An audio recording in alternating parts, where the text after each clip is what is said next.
Good morning my dear students. ఈ ప్రాబ్లంకి changes in working capital prepare చేయమని చెప్పాను. దాంతోపాటు ఫండ్స్ ఫ్లో స్టేట్మెంట్ కూడా మనం ప్రిపేర్ చేయాలి.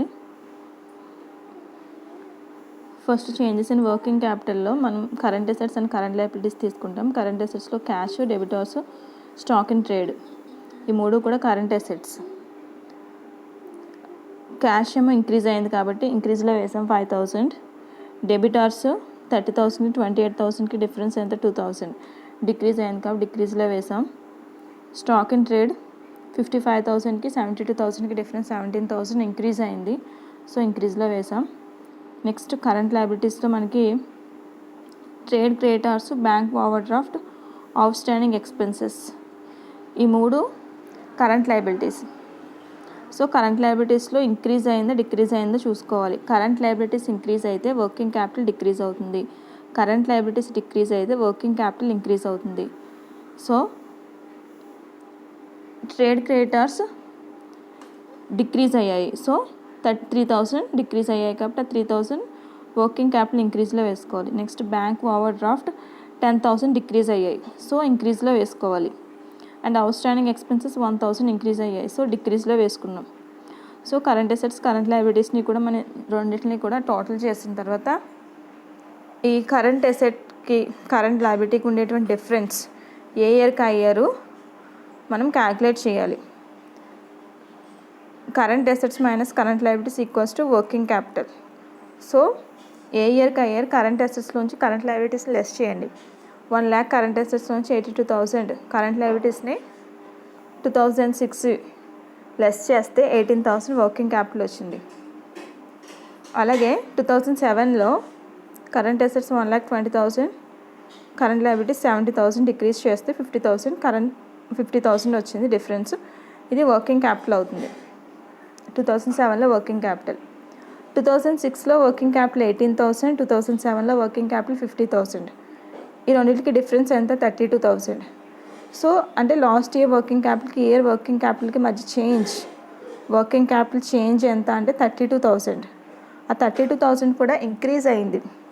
సో లాస్ట్ ఇయర్తో పోలిస్తే 2007లో ఇంక్రీజ్ అయింది కాబట్టి net increase in working capital 32,000.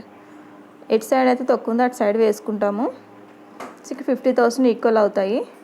Same 32,000 కూడా మనకి డిక్రీజెస్ సైడు డిఫరెన్స్ వస్తుంది కాబట్టి, ఎందుకంటే ఇంక్రీజ్ 35,000 ఉన్నాయి, డిక్రీజ్లో వచ్చేసరికి 3,000 ఉన్నాయి, సో డిఫరెన్స్ 32,000. సో ఇక్కడ కూడా మనం టోటల్ చేసుకున్నాం. ఇది చేంజెస్ ఇన్ వర్కింగ్ క్యాపిటల్.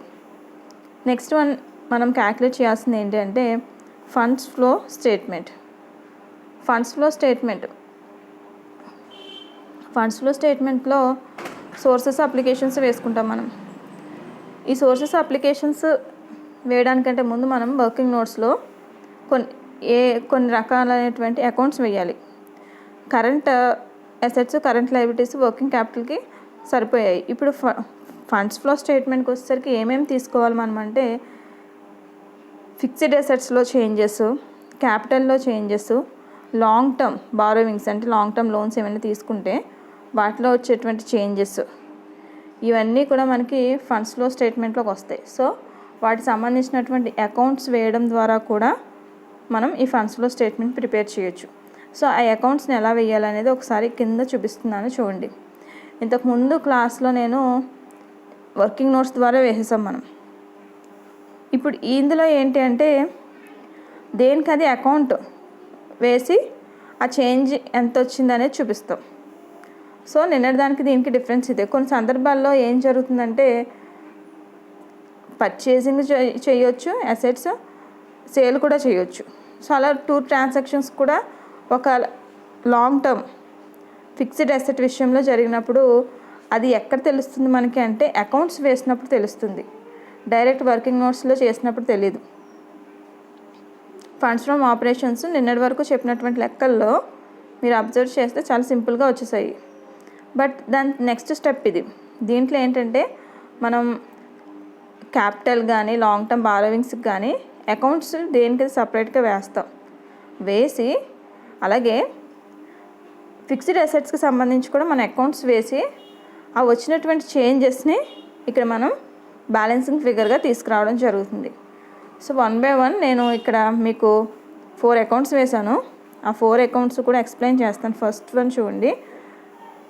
మనకి ఈ ఏ అకౌంట్స్ వేయాలి అని ఎలా తెలుస్తుంది అంటే, ఫిక్స్డ్ అసెట్స్లో వేట్లో అయితే చేంజెస్ వస్తుందో వాటికి సంబంధించిన అకౌంట్స్ వేయాలి. అలాగే క్యాపిటల్ అండ్ లాంగ్ టర్మ్ బారోవింగ్స్లో వేట్లో అయితే చేంజెస్ కనిపిస్తాయో వాటికి సంబంధించిన అకౌంట్స్ వేయాలి. చాలా సందర్భాల్లో మనకి ప్రాఫిట్ అండ్ లాస్ అకౌంట్ కూడా ఇవ్వడం జరగదు. ఇక్కడ కూడా మనకి ప్రాఫిట్ అండ్ లాస్ అకౌంట్ ఇవ్వలేదు. సో ఇలాంటి సిచ్యువేషన్స్లో మనం అకౌంట్ వేయడం ద్వారా ఆ ఇయర్లో ఎంత ప్రాఫిట్ ఎర్న్ అయింది అనేది క్యాలిక్యులేట్ చేయడం ఈజీ అవుతుంది. సో దానికోసం కూడా మనం అకౌంట్స్ ప్రిపేర్ చేయాలి. ఫస్ట్ లాంగ్ టర్మ్ బారోవింగ్స్లో 50,000 ఉంది 2006లో. 2007లో 60,000 అయింది, అంటే 10,000 ఇంక్రీజ్ అయింది. లాంగ్ టర్మ్ బారోవింగ్స్ 10,000 ఇంక్రీజ్ అయ్యాయి. అదే విషయాన్ని మనం అకౌంట్ వేసి చూపించాం. కింద చూడండి, long term borrowings balance brought down. Opening balance ఎంత 50,000. చూడండి, లయబిలిటీస్ ఎప్పుడూ కూడా క్రెడిట్ సైడ్ బ్యాలెన్స్ కలిగి ఉంటాయి. అసెట్స్ ఎప్పుడూ కూడా డెబిట్ సైడ్ బ్యాలెన్స్ కలిగి ఉంటాయి. ఈ పాయింట్స్ మళ్ళీ నెక్స్ట్ సమ్స్లో మనం చెప్పుకోము, అవి ఆల్రెడీ తెలిసినవే కదా అని. సో అందుకని మీరు ప్రతి సమ్లో నేను ఏవైతే కొత్త పాయింట్స్ చెప్తున్నానో అవి నెక్స్ట్ సమ్స్లో మళ్ళీ రిపీట్ అవ్వవు. సో మీరు జాగ్రత్తగా గుర్తుపెట్టుకోండి. ఏంటవి? ఎప్పుడూ కూడా లయబిలిటీస్ అనేవి క్రెడిట్ బ్యాలెన్స్తో స్టార్ట్ అవుతాయి. అసెట్స్ అనేవి డెబిట్ బ్యాలెన్స్తో స్టార్ట్ అవుతాయి. At the same time capital కూడా చూడండి, క్యాపిటల్ కూడా క్రెడిట్ బ్యాలెన్స్తోనే స్టార్ట్ అవుతుంది. ఈ 4 అకౌంట్స్లోనూ ఫస్ట్ లాంగ్ టర్మ్ బారోవింగ్స్ అనేవి లయబిలిటీ కాబట్టి క్రెడిట్ బ్యాలెన్స్తో స్టార్ట్ అవుతుంది. 50,000 balance brought down 50,000. Year balance carry down ఎంత 60,000.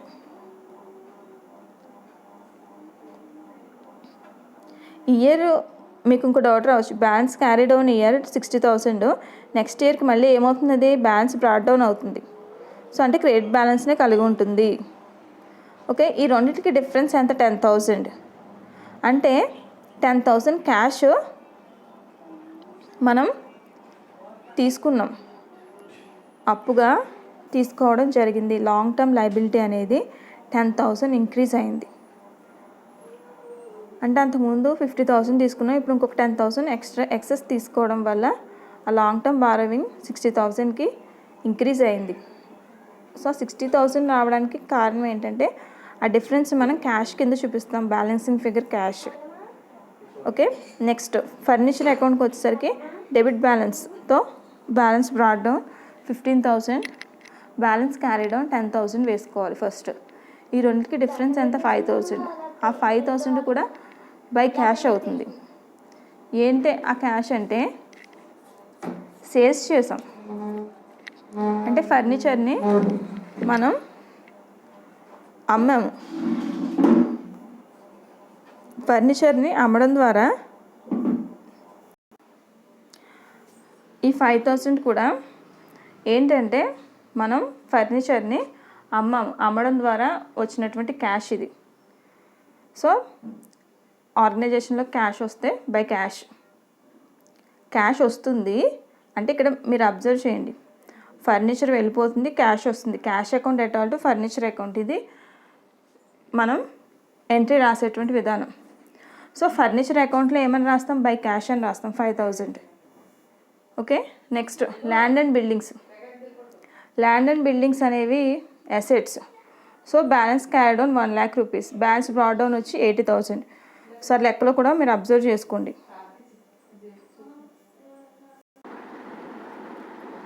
So land and buildings year 2006లో 80,000 ఉంది, 2007లో 1 lakh ఉంది. ల్యాండ్ అండ్ బిల్డింగ్స్ అసెట్స్ కాబట్టి ఇవి డెబిట్ బ్యాలెన్స్తో స్టార్ట్ అవుతుంది. Balance brought down 80,000 and closing balance ఎంత? 1 lakh rupees, balance carry down 1 lakh rupees. ఈ రెండింటికి డిఫరెన్స్ ఎంత? 20,000. ఆ 20,000కి ఎదురుగా టు క్యాష్ అని రాస్తాం. ఏంటా క్యాష్ అంటే పర్చేస్ చేసాం అంటే ల్యాండ్ అండ్ బిల్డింగ్స్ అకౌంట్ అటాట్ to cash account. So land and buildings account వేసేటప్పుడు టు క్యాష్ అని చెప్పి 20,000 వేయాలి. సో ఇది ఏంటి అంటే ల్యాండ్ అండ్ బిల్డింగ్స్ని పర్చేస్ చేయడం ద్వారా వచ్చింది. Next capital account. క్యాపిటల్ చూడండి ఒకసారి, లాస్ట్ ఇయర్లో 63,000 ఉన్నటువంటి క్యాపిటల్ నెక్స్ట్ ఇయర్కి 1 lakh ఇంక్రీజ్ అయింది. అంటే 37,000 ఇంక్రీజ్ అయింది. ఫస్ట్ బ్యాలెన్స్ బ్రాడ్ డౌన్ 63,000 వేసుకోవాలి. అలాగే closing balance carry down 1 lakh వేసుకోవాలి క్యాపిటల్ అకౌంట్లో. ఈ డిఫరెన్స్ ఏదైతే ఉంది 37,000ని కూడా మనం బై ప్రాఫిట్ అని తీసుకోవాలి. గుర్తుపెట్టుకోండి, ఇక్కడ బై క్యాష్ అని మాత్రం ఎట్టి పరిస్థితుల్లోనూ వేయకూడదు. పైనుంచి వేసాం కదా అని చెప్పి అలవాట్లు పొరపాటుగా ఇక్కడ కూడా బై క్యాష్ అని వేయకండి. ఎందుకు వేయకూడదు ఇక్కడ అంటే మనకి ప్రాఫిట్ అండ్ లాస్ అకౌంట్ ఇవ్వలేదు. సో ఈ డిఫరెన్స్ని మనం ప్రాఫిట్గా తీసుకోవడం జరుగుతుంది. కొన్ని సందర్భాల్లో P&L అకౌంట్స్ ఇచ్చినప్పుడు ఇది మారుతుంది, గుర్తుపెట్టుకోండి, ఇక్కడ మారుతుంది. ఒకవేళ మనం షేర్స్ ఏమైనా ఇష్యూ చేసామనుకోండి, అప్పుడు కూడా క్యాపిటల్ అకౌంట్ పెరుగుతుంది. ఇక్కడ షేర్స్ ఇష్యూ చేసినట్టు చెప్పలేదు ఒకటి. రెండోది ప్రాఫిట్ ఎంత వచ్చాయి, ఎర్నింగ్స్ ఆ ఇయర్లో ఎంత ఏంటి ఏమీ కూడా చెప్పలేదు. కాబట్టి ఇక్కడ బై ప్రాఫిట్ అని 37,000 వేసుకున్నాం బ్యాలెన్సింగ్ ఫిగర్. దీనికి సంబంధించి మనం ఇక్కడ నోట్ కూడా 5th and 6th పాయింట్స్ చూడండి. In case of an individual the difference in capital account in the beginning and at the ending of the year is an account of profit or loss made during the year, as no other information as regards to